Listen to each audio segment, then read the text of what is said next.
नमस्कार, स्वागत है आपका हमारे चैनल पर। मैं हूं आपके साथ शिप्रा सैनी। महाराष्ट्र से बड़ी खबर है। 1993 में मुंबई बम धमाकों के mastermind underworld don Dawood Ibrahim के भाई इकबाल कासकर को ईडी ने गिरफ्तार कर लिया है। दाऊद इब्राहिम के भाई इकबाल कासकर को मनी लॉन्ड्रिंग के मामले में मुंबई की एक अदालत में ईडी ने पेश किया, जहां उसे 7 दिन की ईडी की हिरासत में भेज दिया गया है। तो बड़ा एक्शन डी कंपनी पर हुआ है। दरअसल दाऊद इब्राहिम के जो गुर्गे जिस तरीके से भारत में अभी भी एक्टिव हैं और लगातार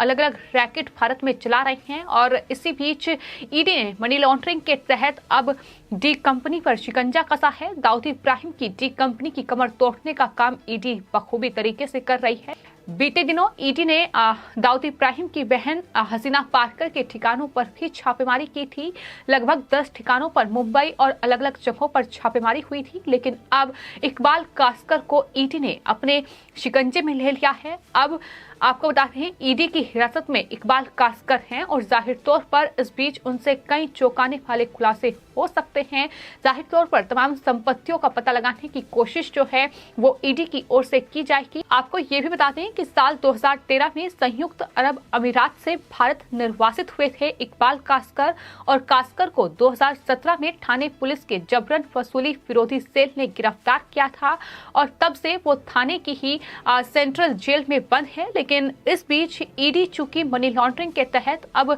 पूरे मामले पर शिकंजा कस रही है, इस पूरे मामले की जांच कर रही है, तो अब ईडी की ओर से थाने कोर्ट में एक याचिका दायर की गई थी, जिसमें उसने दाऊद के भाई इकबाल कासकर की कस्टडी मांगी थी, और कहा गया था कि ऐसा करना दाऊद और उसके सहयोगियों के खिलाफ चल रहे केसों की जांच के लिए बेहद जरूरी है। यानी ईडी को पूरी छानबीन के दौरान कुछ अहम दस्तावेज मिले थे, कुछ अहम सुराग हाथ लगे थे। डी कंपनी को लेकर हसीना पारकर के लगभग कई ठिकानों पर छापेमारी की गई थी। इसके अलावा कई ऐसे लोग थे जिनके ठिकानों पर ईडी ने छापेमारी की, और कई महत्वपूर्ण जानकारियां ईडी को हाथ लगी थी, और यही वजह है कि ठाणे कोर्ट से ईडी ने इकबाल कासकर की कस्टडी मांगी थी, जिसके बाद कोर्ट ने उनकी याचिका को मंजूर कर लिया और ठाणे जेल से कासकर की कस्टडी ले ली गई। फिर मुंबई की पीएमएलए कोर्ट में इकबाल कासकर को पेश किया गया, और यहां से ईडी के अधिकारियों ने इसकी कस्टोडियल रिमांड की मांग की, और 7 दिन की ईडी की रिमांड में रहेंगे इकबाल कासकर। यानी मुश्किलें अब अंडरवर्ल्ड डॉन दाऊद इब्राहिम के लिए बढ़ती जा रही है। भले ही पाकिस्तान में बैठकर अंडरवर्ल्ड डॉन दाऊद इब्राहिम भारत को दहलाने और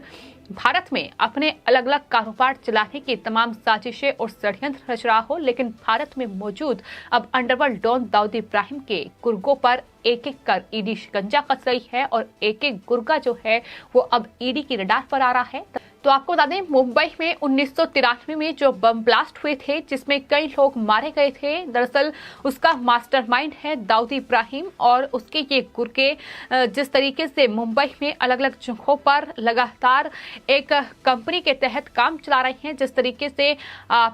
ये लगातार वसूली कर रहे हैं, ये हवाला के जरिए पैसे जुटाने का काम करते हैं, अवैध बैटिंग हो रही है, रियल एस्टेट का कारोबार भी ये कर रहे हैं, और उन तमाम चीज़ों में ही अब ईडी लगातार छानबीन कर रही है। और यही वजह है कि दरअसल इकबाल कासकर, जो कि अपने भाई दाऊद इब्राहिम के साथ मिलकर गैंग डी कंपनी की गतिविधियों को चला रही हैं, ये आरोप उन पर लगाया गया है, और कहा जाता है कि कासकर ही डी कंपनी के अवैध धंधों को मुंबई में फिलहाल देख रहे हैं, और यही वजह है कि ईडी अब इस पूरे मामले में एक के बाद एक शिकंजा कसती नजर आ रही है। हाल ही में ईडी ने महाराष्ट्र में सबसे बड़ी कार्रवाई की थी। मुंबई में 10 ठिकानों पर ईडी ने छापेमारी की थी, और इसमें आपको ये भी बता दें कि छोटा शकील, जो कि डी कंपनी का एक प्रमुख सदस्य है, उसके जो बहनोई थे सलीम कुरैशी, उनसे भी पूछताछ की गई थी, उन्हें भी गिरफ्तार किया गया था। तो इस तरीके से एक एक जो डी कंपनी से जुड़े तमाम लोग हैं, तमाम जो दाऊद के गुर्गे हैं, वो दरअसल ईडी की रडार पर आ रहे हैं। और इस बीच अगर इकबाल कासकर की जो कस्टडी है वो ईडी को मिली है, तो जाहिर तौर पर इस पूरे मामले में ईडी को एक बड़ी सफलता हाथ लगी है। अब इकबाल कासकर से पूछताछ होगी कि क्या जो साफ तौर पर हवाला और ड्रग ट्रैफिकिंग का भी आरोप इन पर लगा है और ये भी साफ तौर पर आरोप लग रहे हैं कि रियल एस्टेट का कारोबार भी इनकी तरफ से चलाया जा रहा है। और हाल ही में एक और बड़ा खुलासा जो बीजेपी की ओर से महाराष्ट्र में किया गया था, वो ये खुलासा किया गया था कि दरअसल 1993 में मुंबई बम ब्लास्ट के जो आरोपी हैं, दरअसल उनसे एनसीपी के नेता नवाब मलिक ने जमीन खरीदी है। ये बड़ा और गंभीर आरोप लगाया गया था और कहा गया था कि कुर्ला जैसी जगह में जो जमीन इतनी महंगी है वो बेहद सस्ते दाम पर दाऊद के गुर्गों से खरीदी गई है। और क्या इस जमीन की जो डील है वो जेल में बैठकर हुई है, क्योंकि दाऊद के गुर्गे जेल में बंद हैं। तो जाहिर तौर पर इस पूरे मामले में सवालों के घेरे में महाराष्ट्र सरकार भी है। उद्धव ठाकरे सरकार पर भी लगातार बीजेपी आरोप लगा रही है कि आखिर डी कंपनी या फिर अंडरवर्ल्ड डॉन दाऊद के साथ उनके क्या कनेक्शन हैं, दाऊद के गुर्गों के साथ उद्धव ठाकरे सरकार के क्या कनेक्शन हैं। क्योंकि अगर शिकंजा डी कंपनी पर कसा जा रहा है, अगर शिकंजा अंडरवर्ल्ड डॉन दाऊद इब्राहिम पर कसा जा रहा है, तो संजय राउत बौखला जाते हैं और संजय राउत ये कहते हैं कि केंद्र सरकार केंद्रीय जांच एजेंसियों का गलत इस्तेमाल कर रही है। सिर्फ इतना ही नहीं, संजय राउत गाली गलौज करने पर उतर आते हैं। जिस तरीके से हाल ही में उनकी तरफ से प्रेस कॉन्फ्रेंस की गई और सिर्फ केंद्रीय जांच एजेंसियों की जो कार्रवाई महाराष्ट्र में हो रही है उस पर ही उन्होंने तमाम तरीके के बयान दिए, जिसमें उन्होंने अपशब्दों का भी इस्तेमाल किया, एक ऐसी भाषा का इस्तेमाल किया जो जाहिर तौर पर जिस पर कई सवाल खड़े होते हैं कि क्या संजय राउत जैसे नेता इतने ज्यादा बौखलाए हुए हैं कि इस तरीके की भाषा का इस्तेमाल करने पर उन्हें मजबूर होना पड़ रहा है। तो फिलहाल महाराष्ट्र में लगातार डी कंपनी और अंडरवर्ल्ड डॉन दाऊद इब्राहिम के इन गुर्गों पर शिकंजा कसा जा रहा है। हालांकि हसीना पारकर जो कि दाऊद की बहन है, उसकी मौत हो चुकी है, लेकिन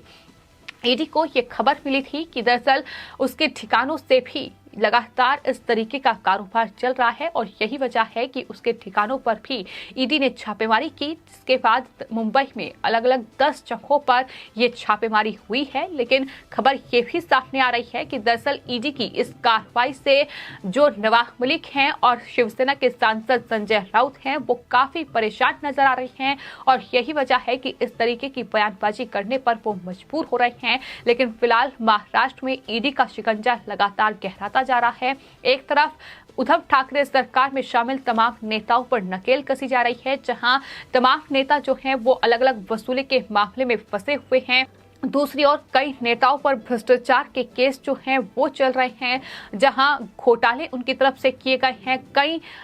नेताओं पर एफआईआर दर्ज है, कई पर ईडी ने शिकंजा भी कसा है, उनके ठिकानों पर छानबीन की गई है, रेड ईडी की लगातार महाराष्ट्र में जारी है। तो ये तमाम चीजें ही हैं कि इस तरीके से जब केंद्रीय जांच एजेंसियां लगातार इस तरीके से कहीं ना कहीं इस अंडरवर्ल्ड डॉन दाऊद इब्राहिम और उनके गुर्गे जो मुंबई में बैठकर इस तरीके से ये धंधा अपना चला रहे हैं, उसकी जब कमर तोड़ने की कोशिश की जा रही है तो इस तरीके से सियासत भी बेहद गरमाई हुई है। फिलहाल बड़ी खबर यही है कि इकबाल कास्कर को मनी लॉन्ड्रिंग के मामले में ईडी ने गिरफ्तार किया है और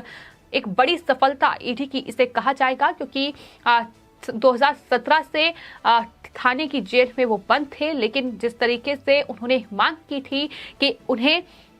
ईडी को सौंपा जाए, क्योंकि ईडी उनसे सवाल जवाब करना चाहती है इस पूरे मामले में, वो लगातार छानबीन कर रही है। और उसके बाद अब इस तरीके से डी गैंग के जो प्रमुख हैं छोटा सकेल, उसके बहनोई को इससे पहले गिरफ्तार किया गया था और फिलहाल ये बड़ा शिकंजा ईडी ने अब दाऊद इब्राहिम के भाई इकबाल कास्कर पर कसा है। आपको ये भी बता दें कि 12 मार्च 1993 को मुंबई में बम धमाके हुए थे और इस बीच उन्हें इस तरीके की पॉपुलैरिटी मिली थी। इस बम धमाकों में 257 लोग मारे गए थे, वहीं करीब 1200 से ज्यादा लोग घायल हुए थे और इस हादसे के बाद दाऊद अपने करीबियों के साथ कथित तौर पर पाकिस्तान भाग गया था। ये भी जानकारी सामने आई थी और अब खबर यही है कि पाकिस्तान में बैठकर इस तरीके से भारत में जिस तरीके से हवाला और ड्रग ट्रैफिकिंग, इसके अलावा भी कई रियल एस्टेट के जो कारोबार हैं वो लगातार चला रहा है, उस पर ही अब ईडी शिकंजा कस रही है और इस पूरे मामले में फिलहाल जानकारी जुटाने की कोशिश की जा रही है। पहले ही ईडी 10 जगहों पर छापेमारी कर चुकी है और उसके बाद एक एक कर अब तमाम गुर्गे जो हैं वो ईडी के रडार पर आ रहे हैं। तो फिलहाल बड़ी कार्रवाई ईडी ने की है, जिसके बाद जाहिर तौर पर महाराष्ट्र में उद्धव ठाकरे सरकार की बौखलाहट सामने आएगी, क्योंकि पहले से ही इस तरीके से संजय राउत बौखलाए हुए हैं और प्रेस कॉन्फ्रेंस करने पर मजबूर हो रहे हैं। उल्टा बीजेपी को निशाने पर ले रहे हैं कि केंद्रीय जांच एजेंसियों का गलत इस्तेमाल किया जा रहा है। लेकिन बीजेपी की ओर से सवाल संजय राउत और उद्धव ठाकरे सरकार से यही पूछा गया है कि दरअसल कार्रवाई एक बम धमाके के मास्टरमाइंड और आतंकी ही कहा जाएगा अंडरवर्ल्ड डॉन पर हो रही है। लेकिन आखिर पेट में दर्द उद्धव ठाकरे सरकार के क्यों हो रहा है, इसका जवाब उद्धव ठाकरे सरकार दे। फिलहाल आपकी इस पूरे मामले पर क्या राय है, हमें कमेंट बॉक्स में जरूर लिखें और चैनल को सब्सक्राइब करें। धन्यवाद।